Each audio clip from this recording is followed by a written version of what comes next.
Good morning students. सरकारी primary school ढाणी Harnam Singh online study लिए तुहाडा स्वागत करता है। बच्चों अगे आप कई टॉपिक किए हैं, तो अज अपना टॉपिक है डिग्री। ठीक है, जिन्होंने आप कहने कंपैरिजन ऑफ एडजेक्टिव मीनस के किसी चीज़ के, किसी व्यक्ति के, किसी स्थान के गुण औगणा बारे आप जानकारी करनी, उन्होंने वंडना, मतलब कि किसी व्यक्ति के गुण, किसी स्थान के, किसी भी चीज़ के आप गुणा औगुणा किन्ने रूपों में वंड सकते हैं, उन्होंने आप कहना है डिग्री। की कहते हैं आप डिग्री, मतलब कि कोई चीज़ सोहनी है, किसी नालों सोहनी है, सारे नालों सोहनी है, या जिमें भी आ उन्होंने आप इंग्लिश ग्रामर के किन्ने रूपों में वंड सकते हैं। सो वही अज का अपना टॉपिक है डिग्री। आम तौर पर 3 रूप होंगे हैं डिग्री के। सब तो पहला है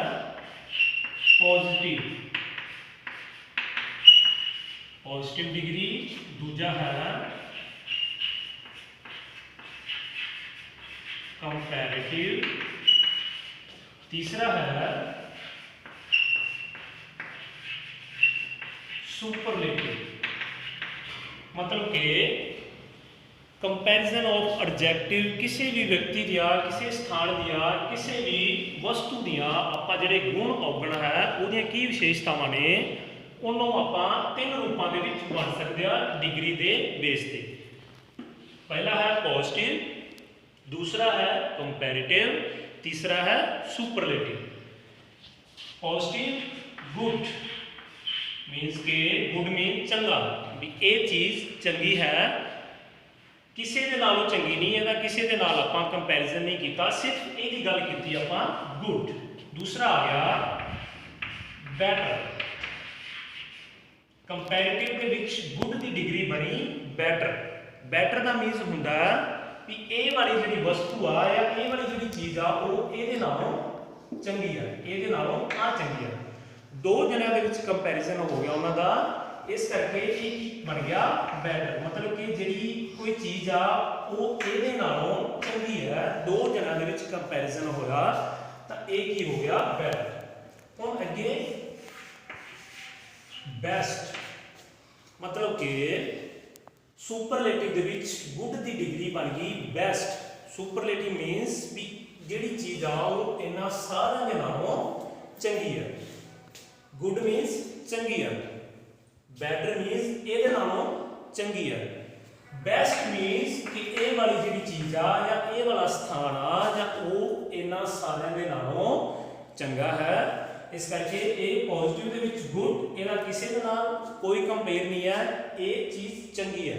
या आ कुर्सी सोहनी है, ये कुर्सी वधिया है, ये कुर्सी मजबूत है।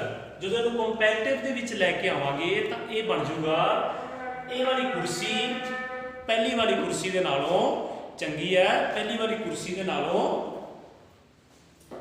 मजबूत है। जो इहनूं आपां सुपरलेटिव दे विच लै आवांगे तो ये बन जाएगी बेस्ट। मतलब कि ये वाली जिहड़ी आ चेयर है वो इन्हां सारे दे नालों की है मजबूत है, इन्हां सारे दे नालों बेस्ट है, इन्हां सारे दे नालों चंगी है, इन्हां सारे दे नालों सोहनी है। सो ये सुपरलेटिव दे विच सारे दे नाल ही ओहदा जिहड़ा वो कंपैरिजन हुंदा है। जिवें गुड चंगी है, बैटर इहदे नालों चंगी है, बेस्ट इन्हां सारे दे नालों वो चंगी है। हुण देखो जिवें टाल, कंपैरेटिव विच टालर, सुपरलेटिव विच टॉलेस्ट। कोई जिहड़ी चीज़ आ वो लम्मी है या ये मुंडा जिहड़ा वो लम्मा है, उहदी किसी दे नाल आपां कंपैरिजन नहीं करिया, उहदी सिर्फ आपां विशेषता दसी है भी ये लम्मा है। टालर मीनस इहदे नालों लम्मा है, टॉलेस्ट मीनस वो इन्हां सारियां दे नालों लम्मा है। हुण देखो कंपैरेटिव डिग्री के विच आपां आम तौर पर डिग्रियां दे मगर की लाउने आ यार, इन्हां दे मगर की लाउने आ EST। जिवें कंपैरेटिव विच यंगर, टॉलर, कूलर, स्ट्रोंगर। जो हम सुपरलेटिव विच लैके आवांगे वो बन जाएगा tallest, best, youngest, strongest, coolest. वो ये मगर लग जाएगा। जो आप कंपेयर करांगे तो ये दैन ਲੱਗਦਾ ਹੈ। ਇਹਦੇ ਵਿੱਚ ਦਾ ਆਰਟੀਕਲ ਦੀ ਵਰਤੋਂ ਹੁੰਦੀ ਹੈ ਜਦੋਂ ਆਪਾਂ ਦੱਸਦੇ ਹਾਂ। ਸੋ ਹੁਣ ਇਹਨਾਂ ਨੂੰ ਆਪਾਂ ਥੋੜਾ ਅੱਗੇ ਹੱਲ ਕਰਦੇ ਹਾਂ, ਤੁਹਾਨੂੰ ਪੂਰੀ ਸਮਝ ਆਏਗੀ। ਜਿਵੇਂ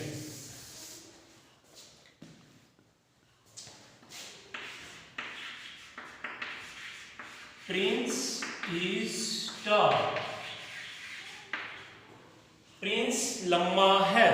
ਹੁਣ ਇਹਦੇ ਵਿੱਚ ਪ੍ਰਿੰਸ ਦੀ ਕਿਸੇ ਦੇ ਨਾਲ ਕੋਈ ਕੰਪੈਰੀਜ਼ਨ ਨਹੀਂ ਹੋਇਆ। ਇਹ ਪ੍ਰਿੰਸ ਦੀ ਵਿਸ਼ੇਸ਼ਤਾ ਸਿਰਫ ਆਪਣੇ ਤੱਕ ਸੀਮਤ ਹੈ ਵੀ ਪ੍ਰਿੰਸ ਲੰਮਾ ਹੈ, ਇਸ ਕਰਕੇ ਇਹ ਕਿਹੜੀ ਡਿਗਰੀ ਹੋ ਗਈ? ਪੋਜ਼ਿਟਿਵ, ਕਿਉਂਕਿ ਪ੍ਰਿੰਸ ਦੇ ਗੁਣ ਔਗਣ ਜਿਹੜੇ ਉਹ ਆਪਾਂ ਕਿਸੇ ਹੋਰ ਚੀਜ਼ ਦੇ ਨਾਲ ਕੰਪੇਅਰ ਨਹੀਂ ਕੀਤਾ ਹੈਗਾ, ਸਿਰਫ ਪ੍ਰਿੰਸ ਤੱਕ ਹੀ ਸੀਮਤ ਹੈ, ਇਸ ਕਰਕੇ ਇਹ ਪੋਜ਼ਿਟਿਵ ਡਿਗਰੀ ਹੈ। ਜਦੋਂ ਇਹਨੂੰ ਆਪਾਂ ਕੰਪੈਰੀਟਿਵ ਦੇ ਵਿੱਚ ਲੈ ਕੇ ਆਵਾਂਗੇ ਤਾਂ ਫਿਰ ਪ੍ਰਿੰਸ ਦੀ ਜਿਹੜਾ ਉਹ ਦੋ ਜਣਾਂ ਦੇ ਨਾਲ ਕੰਪੇਅਰ ਹੋਏਗਾ ਵੀ ਪ੍ਰਿੰਸ ਕਿਹਦੇ ਨਾਲ ਲੰਮਾ ਹੈ। ਹੁਣ ਦੇਖੋ Prince is taller than Shiva,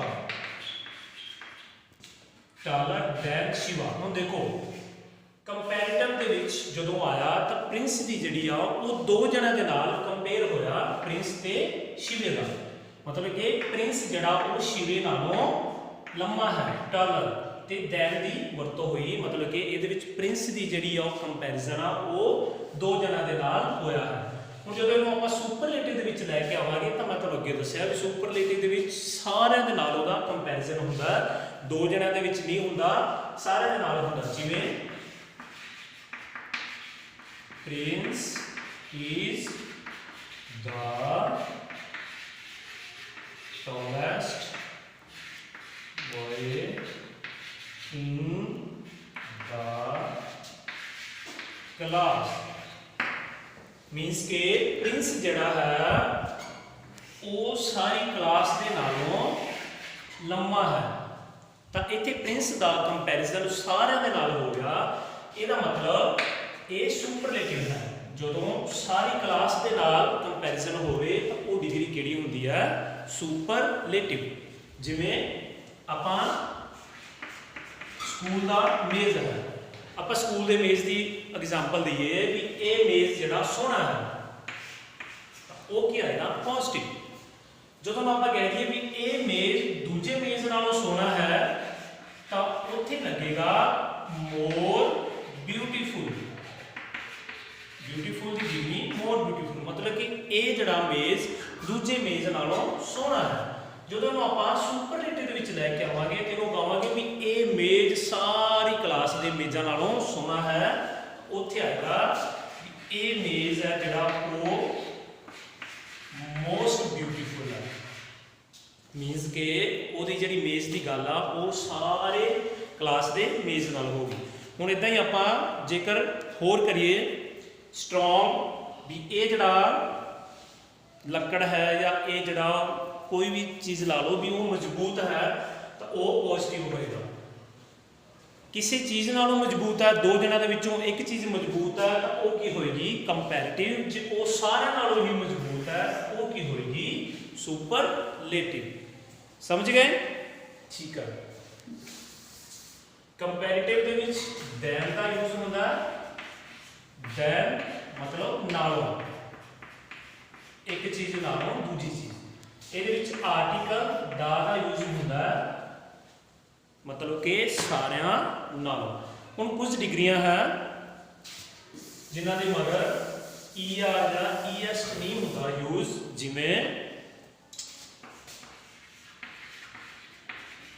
beautiful, positive. In comparative ਵਿੱਚ ਲੈ ਕੇ ਜਾਣਾ ਹੋਵੇ ਤਾਂ ਇਹ ਬਣ ਜਾਂਦਾ ਮੋਰ ਬਿਊਟੀਫੁਲ।